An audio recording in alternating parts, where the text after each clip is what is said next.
The clock on the wall showed 10:47 p.m. when Raymond pushed his cleaning cart through the revolving doors of Lexington Tower. The building stood 60 stories tall in the heart of Manhattan, all glass and steel and money. Raymond had been working here for 3 years now, and he knew every corner of this place better than he knew his own apartment. He nodded to the security guard at the desk.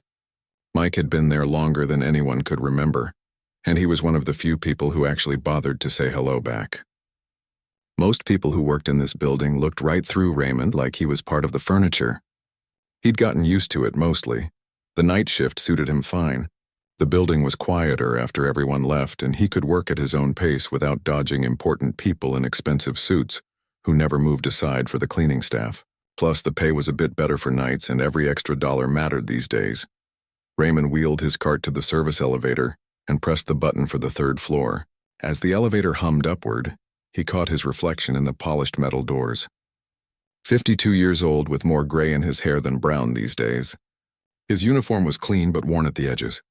Not the life he'd imagined for himself 30 years ago. But then again, life had a way of changing your plans whether you liked it or not.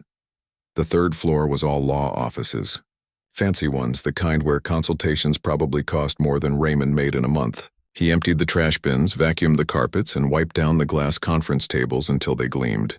His hands moved automatically through the familiar routine, while his mind wandered to other things. His wife, Patricia, had called during his dinner break.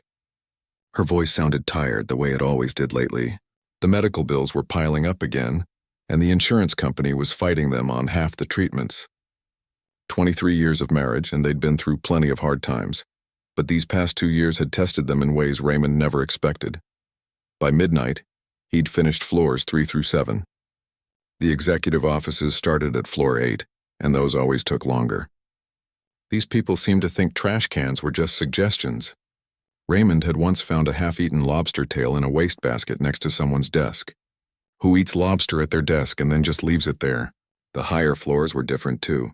Thicker carpets, real art on the walls instead of prints, and furniture that probably cost more than Raymond's car. The gap between his world and theirs felt bigger with every floor he climbed. Around 1:30 a.m., he reached the 50th floor. This was where the real money lived. The penthouses, corner offices with views that stretched across the entire city.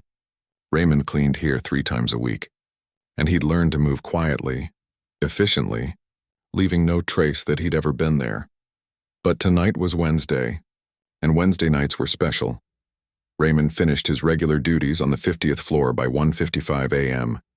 He checked his watch, then glanced down the hallway. The executive lounge was at the far end, behind double glass doors. Through them, he could just make out the shape of it, sitting in the darkness like a sleeping giant. The piano. It was a Steinway grand, black as midnight, and probably worth more than Raymond would earn in 10 years. Maybe 20. He'd looked up the model once out of curiosity and immediately wished he hadn't. The price tag had made him feel sick. But for 2 hours every Wednesday night, it was his. Raymond had discovered it by accident 6 months ago. He'd been cleaning the lounge late one night when he noticed the piano, and couldn't resist lifting the lid just to look at the keys.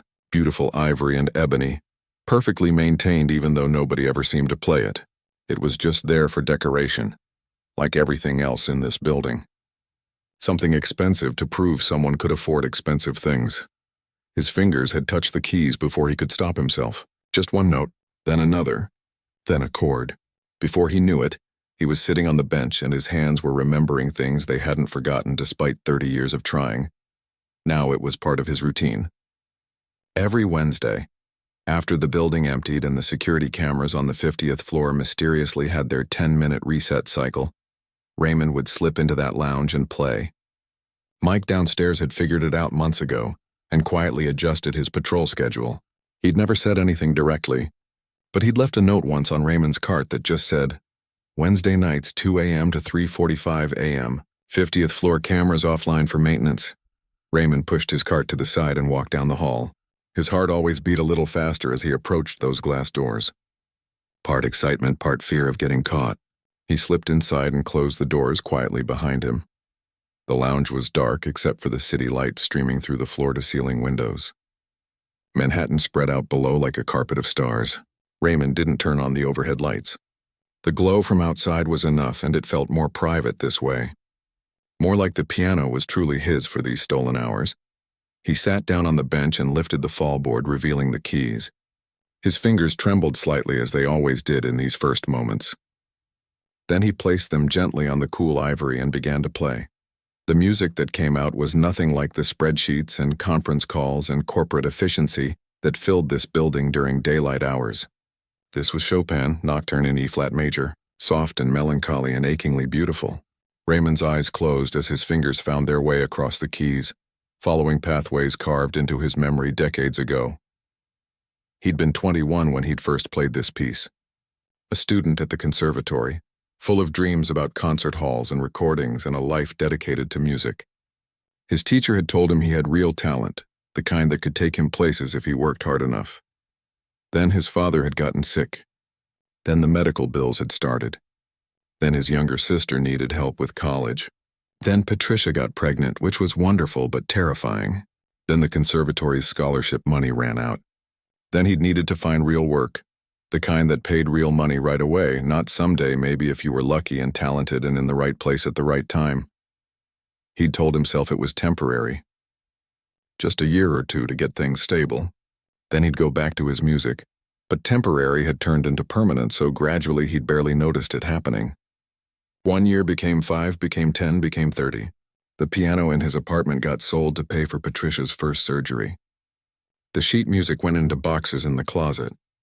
The dream got folded up and put away with all the other things from his youth that no longer fit his life. Except on Wednesday nights.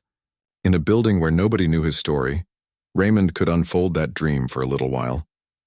Here in the darkness, with just the piano and the city lights, he wasn't a janitor. He was just a man playing music, and the music didn't care about his job title or his bank account or his age or any of it. He moved from Chopin to Rachmaninoff, his fingers stretching across the keys in ways that sometimes made his joints ache but felt too good to stop. The music filled the empty lounge, and for those moments nothing else mattered.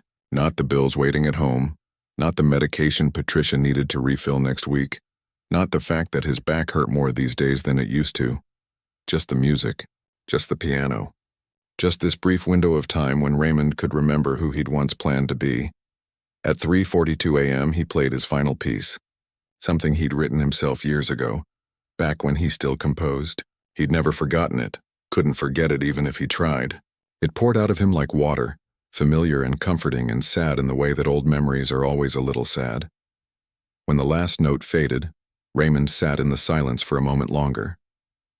Then he carefully closed the fallboard, stood up from the bench, and walked back to his cleaning cart waiting in the hallway. By 4 a.m. he was 2 floors down, emptying trash cans again. By 6 a.m. his shift was over and he was heading home on the subway, tired but somehow lighter than when his night had begun. He had no way of knowing that his Wednesday night ritual was about to end, or that the owner of the building had started working late, or that next week everything would change for now. Raymond just had his music and his secret and the memory of those 2 hours when he got to be himself. Vincent Hargrove had built his fortune on perfect timing and ruthless efficiency. At 46, he owned 3 tech companies, held patents on software that ran in millions of devices, and lived in a penthouse apartment that cost more per month than most people earned in a year. The building where Raymond worked. Vincent owned that too, all 60 floors of it. Tonight, Vincent was still in his office at 1:47 a.m., which was becoming more common lately. The merger with a European competitor was hitting roadblocks, and the time difference meant most of his calls happened when normal people were sleeping. Not that Vincent thought much about normal people. His world was board meetings and stock prices and decisions that moved millions of dollars with a signature. He ended a video call with his lawyers in London and leaned back in his leather chair, rubbing his eyes. The office was silent except for the hum of his computer. Everyone else had gone home hours ago. Even his assistant had finally left at 11, though not without sending him 3 emails reminding him to eat something and get some sleep. Vincent stood and walked to the windows. His office was on the 59th floor, just below the rooftop terrace. Below him, the city glittered like scattered diamonds. He'd worked hard for this view. Grown up in a middle-class family in Ohio, paid his own way through state college, started his first company in a garage, and clawed his way up through sheer determination and smarter ideas than the next guy. He didn't apologize for his success.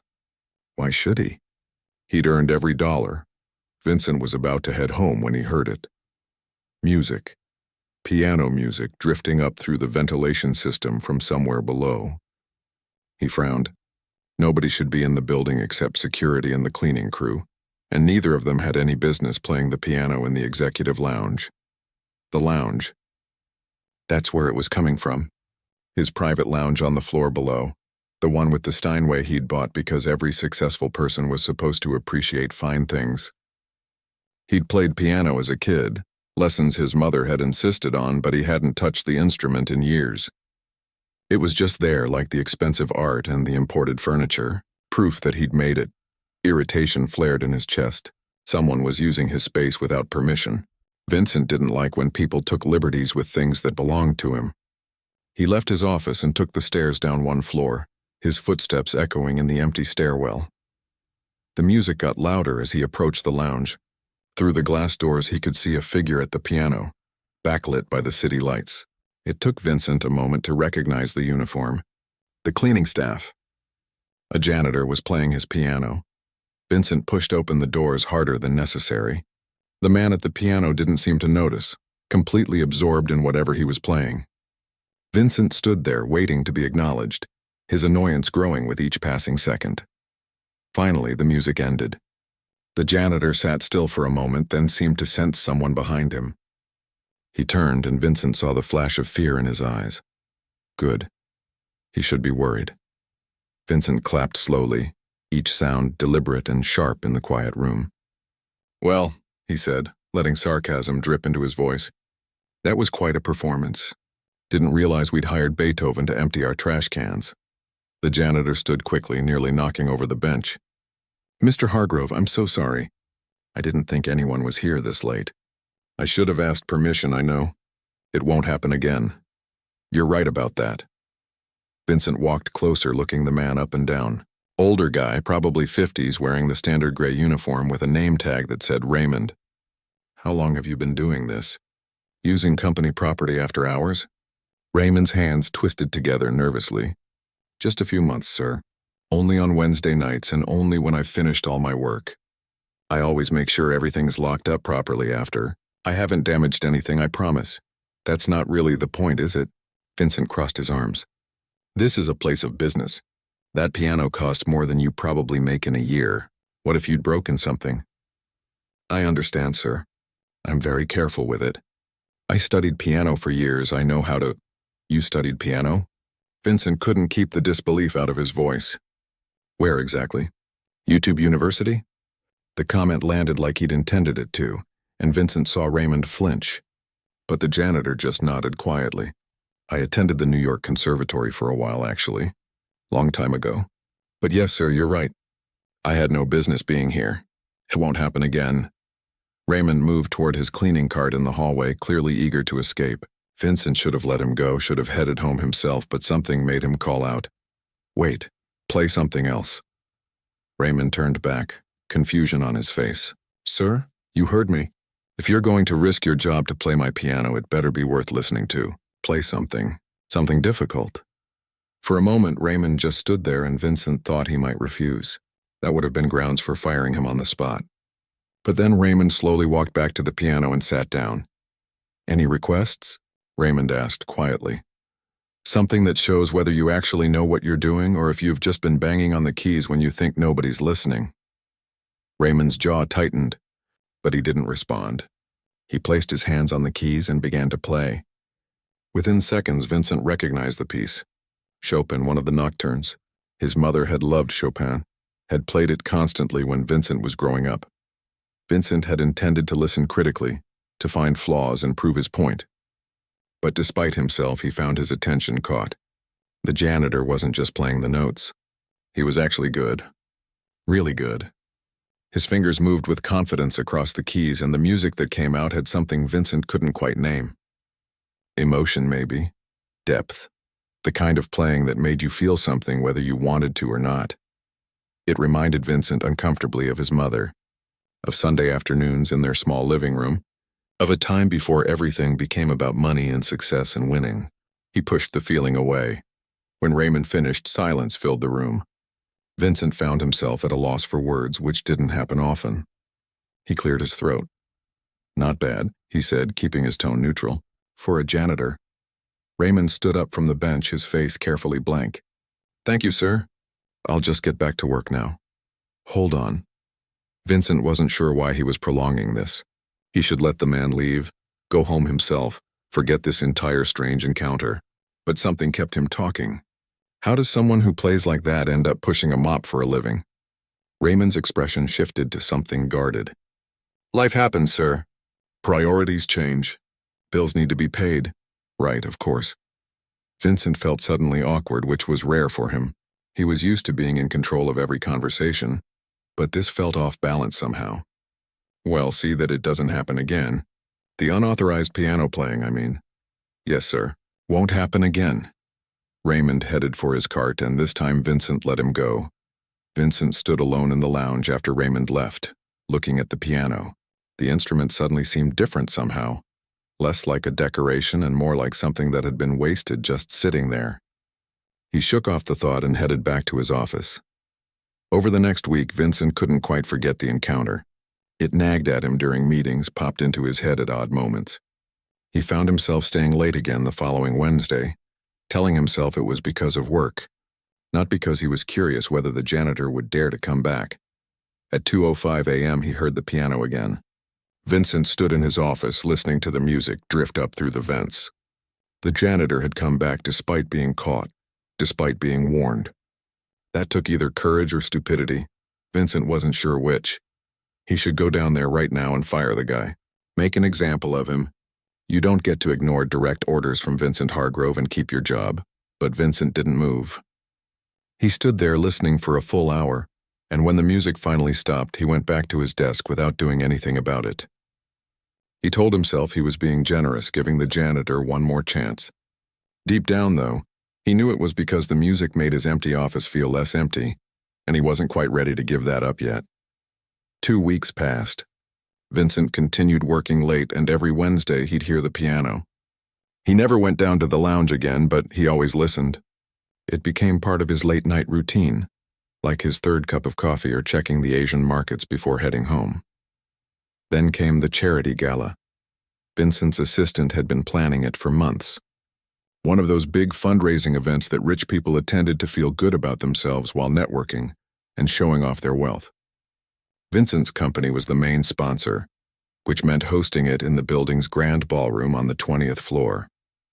Black tie, expensive tickets, 5-course dinner, the works. The gala was set for a Friday night 3 weeks after Vincent had caught Raymond at the piano. The invitation list included business partners, investors, city officials, and various wealthy individuals who liked seeing their names in charity programs. Vincent didn't particularly enjoy these events, but they were good for business and good for his public image. 2 hours before the gala was set to begin, his assistant burst into his office looking panicked. "We have a problem," she said. "What kind of problem?" "The pianist canceled. Just got a call from his manager. Apparently he's in the hospital with appendicitis. Surgery scheduled for tonight. He obviously can't perform." Vincent frowned. "So find another one. You've got 2 hours. I've tried everyone. Friday night, last minute.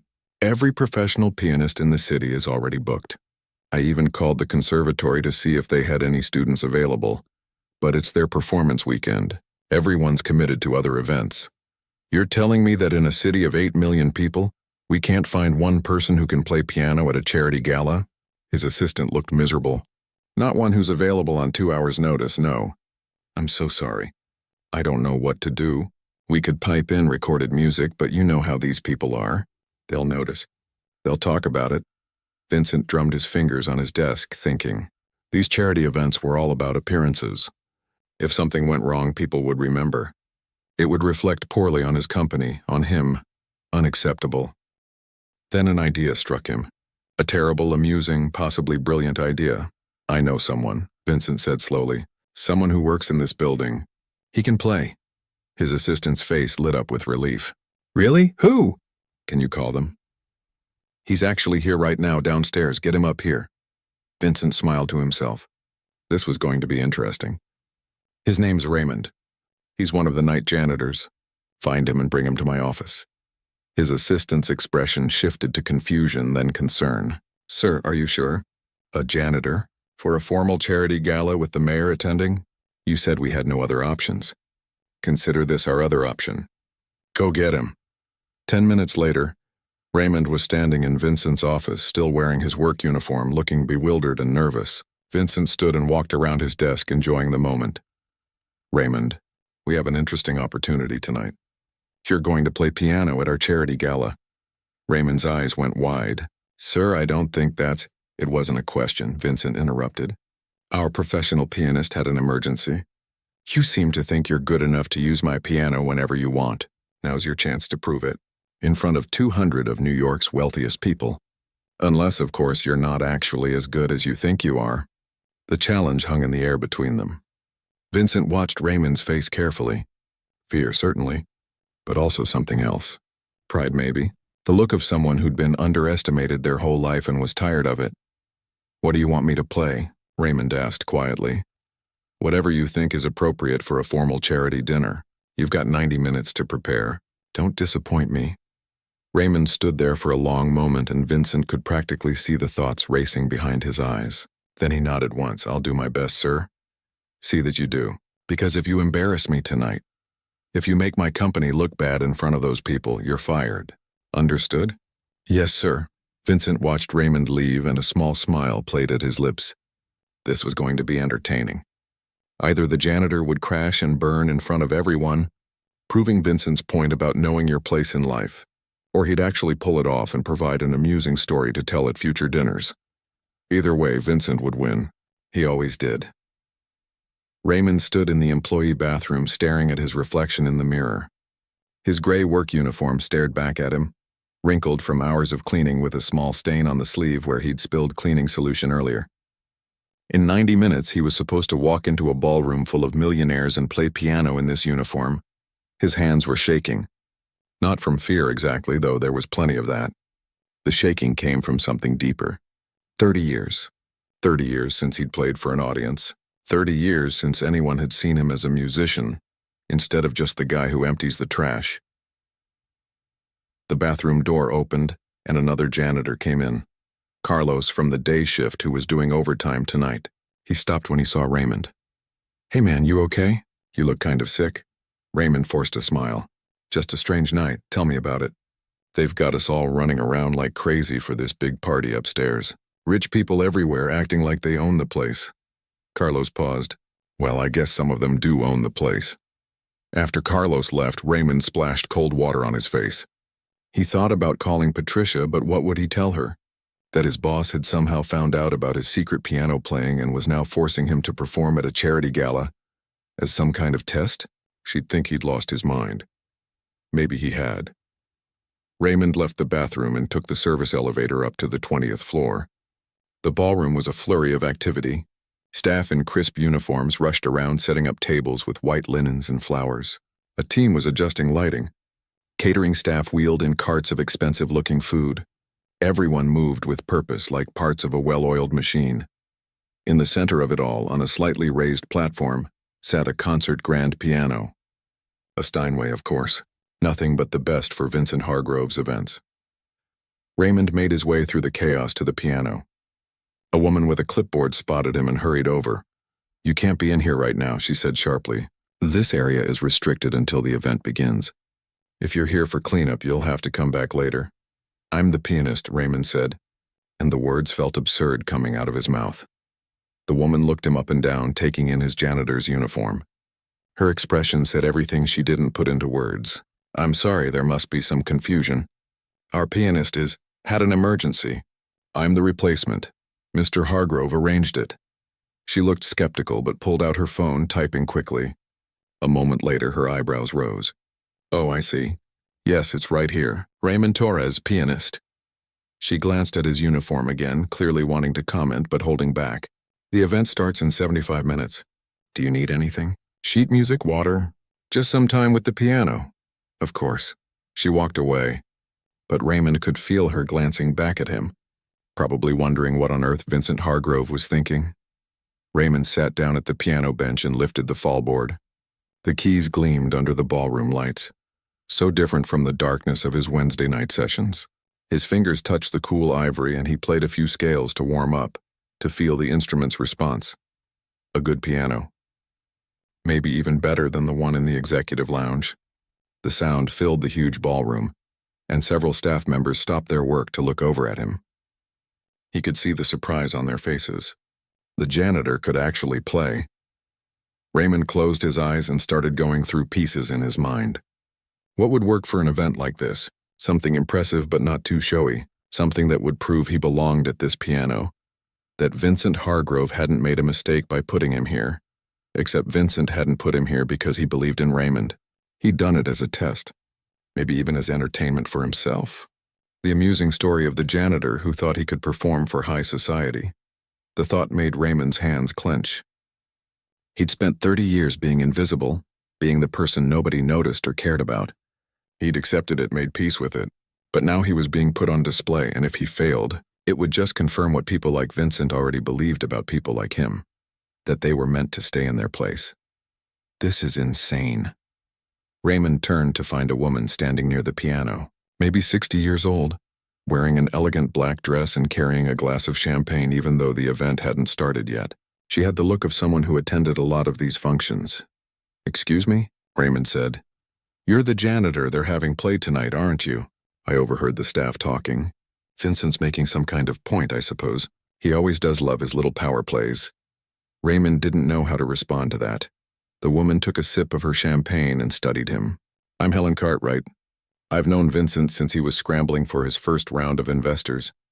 Brilliant man, ruthless as they come. If he's putting you in this position, it's because he wants something. Either to prove you can't do it, or to prove he was clever enough to find hidden talent where no one else looked. Either way, you're the one taking the risk." "I don't really have a choice," Raymond said quietly. "There's always a choice. You could walk out right now. Sure, you'd lose your job, but you'd keep your dignity. Is this worth it?" Raymond thought about Patricia, about her medication costs, about the medical bills that never seemed to stop coming.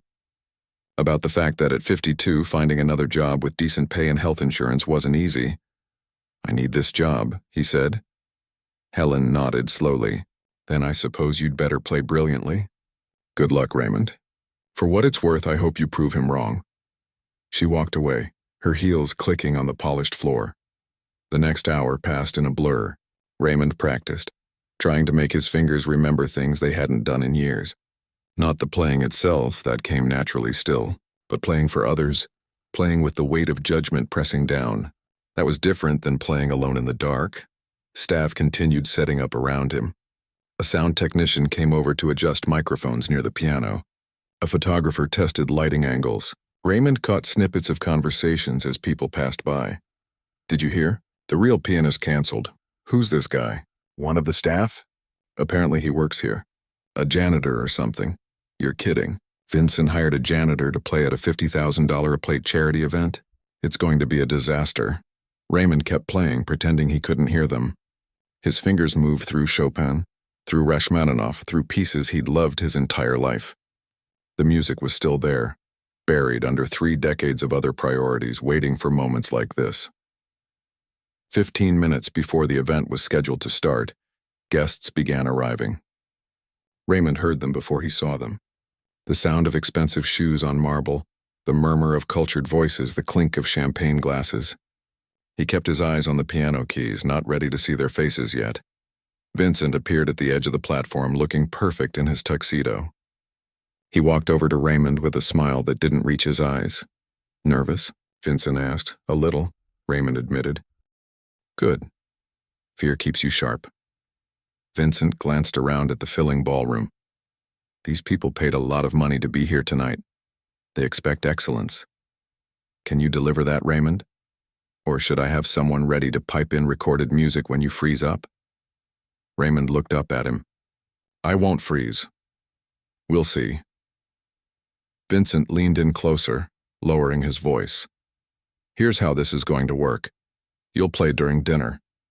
Background music mostly, nothing too demanding.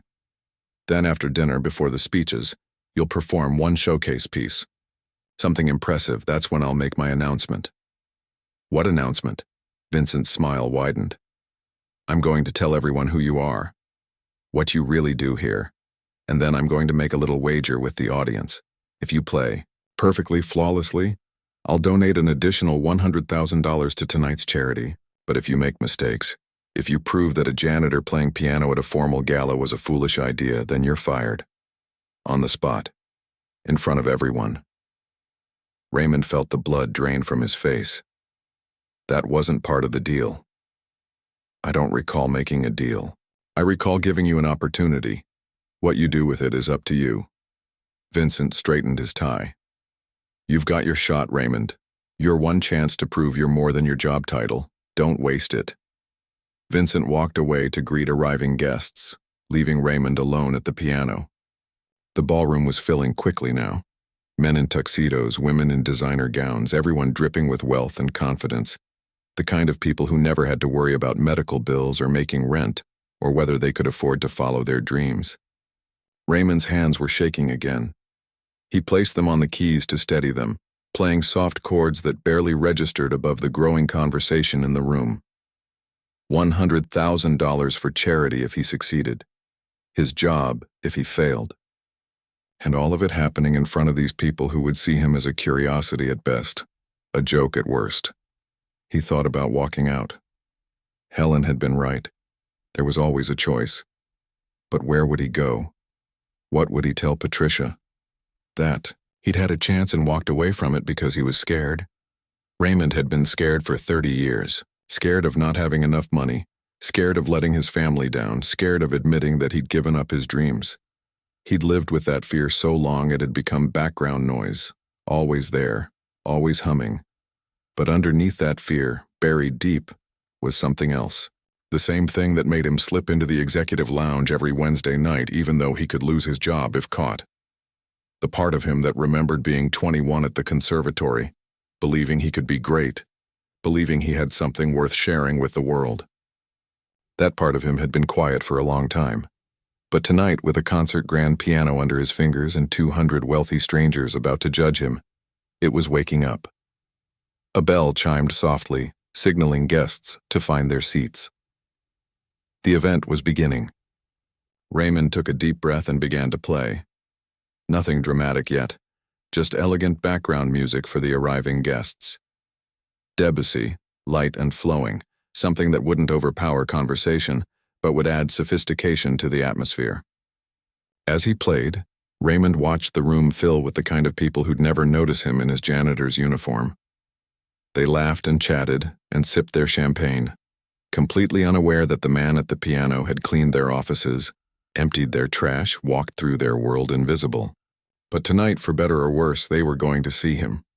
Vincent stood near the front of the room talking with a group of well-dressed guests. He caught Raymond's eye and raised his champagne glass in a mock toast, that same cold smile on his face.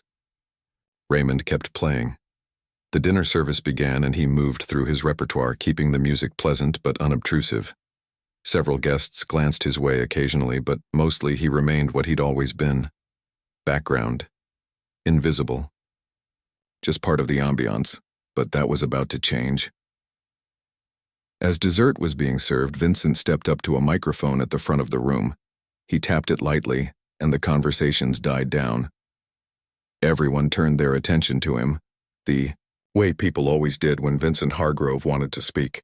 "Good evening, everyone," Vincent began, his voice smooth and confident. "Before we begin tonight's program, I have a special announcement. Something unexpected and, I think you'll agree, quite interesting." Raymond's fingers stumbled over the keys for just a second before he caught himself. This was it. Vincent was going to announce his wager now, going to turn Raymond into the evening's entertainment. "Our original pianist had an unfortunate medical emergency tonight," Vincent continued, "which left us in quite a predicament. But fortunately we found a replacement, someone who's been hiding his talent right here in this building." He paused for effect, and Raymond could see people starting to look toward the piano with more interest. "The man who's been providing your dinner music tonight is actually one of our night custodial staff. Raymond Torres has been working as a janitor in this building for 3 years. The room went completely silent. Raymond could feel hundreds of eyes turning toward him, could see the surprise and confusion on faces. He kept his hands on the keys but didn't play, didn't move. Now I know what you're thinking, Vincent went on, clearly enjoying himself. A janitor playing at an event like this? It's unusual, certainly, but I believe in giving people opportunities to prove themselves. So here's my proposition. Vincent walked closer to the piano, and Raymond finally looked up at him. There was something cold and calculating in Vincent's expression, the look of a man who'd already decided how this story would end. After dessert, Raymond is going to perform one piece for us. A showcase piece. Something that demonstrates real skill, if he can play it perfectly without mistakes. I will personally donate an additional $100,000 to tonight's charity. Murmurs rippled through the crowd. $100,000 was real money, even to these people. But, Vincent continued, and his smile sharpened, if his performance is flawed, if it proves that perhaps some people are better suited to their current positions in life, then Mr. Torres will be dismissed from his employment, here and now. What do you say, Raymond? Do you accept these terms? Raymond stood up from the piano bench. His legs felt unsteady, but he made himself walk to where Vincent stood. 200 faces watched him, waiting for his response. He could see different expressions in the crowd. Some looked uncomfortable with the situation. Others seemed entertained by the drama. A few looked openly skeptical that he could pull it off. Raymond thought about Patricia at home, probably asleep by now, unaware that their financial stability was balanced on his ability to play a piano in front of strangers. He thought about 30 years of being invisible, of letting fear make his decisions, of playing it safe. He thought about the music. I accept, Raymond said quietly, but the microphone caught his words and carried them through the room. Vincent returned to his table with that satisfied smile still on his face, leaving Raymond standing alone on the platform. The ballroom had gone from polite dinner chatter to charged silence in seconds. Raymond could feel the weight of all those eyes, all that expectation and judgment pressing down on him. He walked slowly back to the piano bench and sat down. His heart was hammering so hard he wondered if the microphones would pick it up. His hands were steady now, though, steadier than they'd been all night. Something had shifted when he'd accepted Vincent's challenge. The fear was still there, but it had changed shape, transformed into something sharper and more focused. Raymond's fingers hovered over the keys. He needed to choose his piece carefully, something technically demanding enough to prove his skill, but not so difficult that he'd stumble. Something with emotion that would reach past these people's expensive clothes and champagne and touch something real. Then he knew what he had to play. Rachmaninoff's Piano Concerto No. 2. The opening movement. One of the most beloved and challenging pieces in classical piano repertoire. It was a piece about struggle and triumph, about beauty emerging from darkness. It was the piece his teacher at the conservatory had assigned him the week before he'd had to drop out. He'd never performed it for anyone. Until tonight. Raymond placed his hands on the keys and closed his eyes for just a moment. He thought about his mother, who'd saved up to buy him his first keyboard when he was 8, about his teacher, Professor Chen, who'd seen something in him worth nurturing, about Patricia, who'd never once made him feel guilty for choosing her and their family over his music career, about all those Wednesday nights alone in the dark, keeping his dream alive one stolen hour at a time. Then he began to play. The opening chords of Rachmaninoff's Second Piano Concerto rang out across the ballroom, deep and solemn and powerful. Raymond's hands stretched across the keys, pulling out notes that seemed to come from somewhere ancient and profound. The piece started slow, building gradually like a story that knew it had time to tell itself properly. Within seconds, the atmosphere in the room changed. The polite, skeptical attention shifted to something else. People stopped moving. Conversations died mid-sentence. Even the catering staff near the kitchen door stopped to listen. Raymond's eyes stayed closed, but he didn't need to see the keys. His fingers knew where to go, guided by thousands of hours of practice spread across his lifetime. The music poured out of him, each note deliberate and necessary. This wasn't just technical proficiency. This was 3 decades of suppressed emotion finding its voice.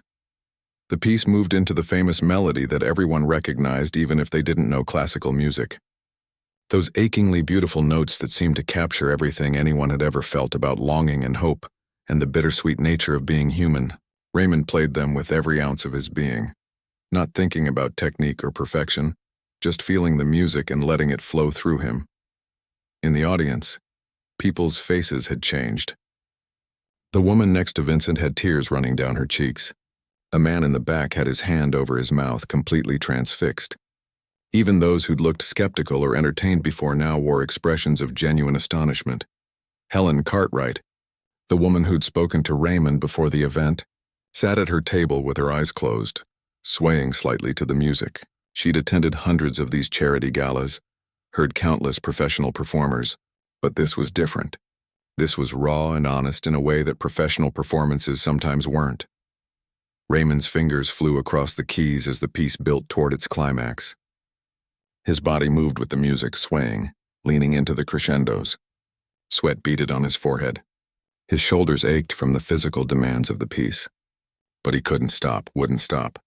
This might be the last time he ever got to play like this, and he was going to pour everything he had into these moments. The technical demands of Rachmaninoff were unforgiving. Giant chords that required hands to stretch impossibly wide, rapid passages that needed absolute precision, dynamics that had to shift from thundering power to whisper-soft delicacy in a heartbeat. One wrong note would be obvious to anyone really listening, but Raymond didn't hit wrong notes. His muscle memory, built over a lifetime of loving this music, guided him flawlessly through every difficult passage. The years of playing in darkness, the Wednesday nights that nobody knew about, had kept his skills sharp. His hands knew this piano like they knew his own heartbeat. As the piece surged toward its conclusion, the ballroom seemed to vibrate with sound. The piano sang out, its notes filling every corner of the massive room. Raymond's whole body was engaged now, his foot working the pedals, his back arching and straightening with the musical phrases, his face showing every emotion the music demanded. He reached the final section, where the melody returns transformed, more powerful and resolved than before. His hands raced across the keys, building and building toward the concluding chords. Everyone in the room leaned forward unconsciously, drawn into the music's gravity. Then the final massive chord rang out, sustained by the pedal, hanging in the air like a prayer. Raymond held his hands over the keys for 3 more seconds, letting the sound fade naturally, respectfully. Then he lowered them to his lap and opened his eyes. Silence. Complete, absolute silence. For a terrible moment, Raymond thought he'd failed somehow.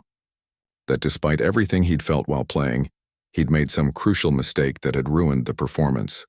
Then someone started clapping. Just one person, somewhere in the middle of the room. Then another joined. Then another. Within seconds, the entire ballroom erupted into applause. People weren't just clapping politely like they would for any adequate performance. They were on their feet, applauding wildly, some of them shouting appreciation. Raymond sat at the piano bench, stunned. He'd expected to finish and immediately face Vincent's judgment, to learn whether he'd kept his job or lost everything. He hadn't expected this. 200 wealthy New Yorkers, the kind of people who attended symphonies and knew what good music sounded like, giving him a standing ovation. His eyes found Patricia in the crowd. Wait, Patricia wasn't here. He blinked, realizing he'd been so absorbed in the music he'd almost forgotten where he was. His gaze swept across the standing crowd and landed on Vincent. Vincent was still seated at his table. He wasn't applauding. He just sat there staring at Raymond with an expression that was hard to read. Surprise, certainly. But something else, too. Something that looked almost like shame. The applause continued for what felt like hours, but was probably only a minute. People were pulling out their phones, recording this moment. A few were already typing furiously, probably posting about what they'd just witnessed on social media. Finally, the applause began to die down as people returned to their seats. But the energy in the room had completely changed. These people had come for a charity dinner, for networking and feeling philanthropic while eating expensive food. Instead, they'd experienced something real, something that had touched them in ways they hadn't expected. Helen Cartwright stood up and walked directly to the piano platform. She climbed the steps without asking permission and pulled Raymond into a hug. "That was extraordinary," she said loud enough for people nearby to hear. "Absolutely extraordinary. Where have you been hiding?" "Working here," Raymond said, still dazed. Same building, different hours. A man in an expensive suit approached next. I'm Richard Chen, he said, extending his hand. I'm on the board at the New York Conservatory. Would you be willing to meet with me next week? I have some questions about your background.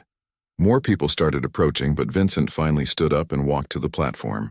The crowd seemed to sense his movement and quieted down again, waiting to see what he would say. Vincent stepped up to the microphone. His face was harder to read now, the confident smugness from earlier replaced with something more complicated. He cleared his throat. Well, Vincent said and paused. The room waited. I believe the terms of our agreement were that Raymond would perform flawlessly, and if he did, I would donate an additional $100,000 to tonight's charity. Another pause. Raymond held his breath. I've attended a lot of performances, Vincent continued. Professional concerts, famous musicians, the best money can buy. What we just witnessed was... He seemed to struggle for words, and for a man who always knew exactly what to say, the struggle was visible. Exceptional. Truly exceptional. Vincent pulled out his phone and tapped something. I'm making the donation right now. $100,000 to the Children's Hospital Arts Program. He held up his phone so people could see the screen confirming the transaction. The room burst into applause again. Vincent held up a hand for quiet. But I need to say something else. Vincent looked directly at Raymond now. When I learned that Raymond had been playing piano in the executive lounge after hours, I was annoyed. I saw it as someone taking liberties with property that didn't belong to them. I mocked him. I questioned whether someone in his position could really have any legitimate talent. The ballroom was silent now, everyone watching this unexpected confession. I was wrong, Vincent said simply. I made assumptions based on job titles and social position. I reduced a human being to a label and judged his worth based on that label. What Raymond just demonstrated is that brilliance doesn't come with a resume or a pedigree. It exists in people regardless of their circumstances, and it's our loss when we're too blind to see it. Vincent turned back to Raymond. You kept your job, obviously. In fact, I'd like to discuss some changes to your situation, but that can wait. Tonight, I just want to say thank you. You've reminded everyone in this room, especially me, about something important, something I'd forgotten. What's that? Raymond asked quietly. That we're all more than our job titles, all more than what appears on the surface, and that sometimes the most extraordinary things are right in front of us if we just pay attention. Vincent started to walk back to his table, then stopped and turned around. He began applauding again, and this time he was looking directly at Raymond with what appeared to be genuine respect. The room joined him. Another standing ovation, but this one felt different.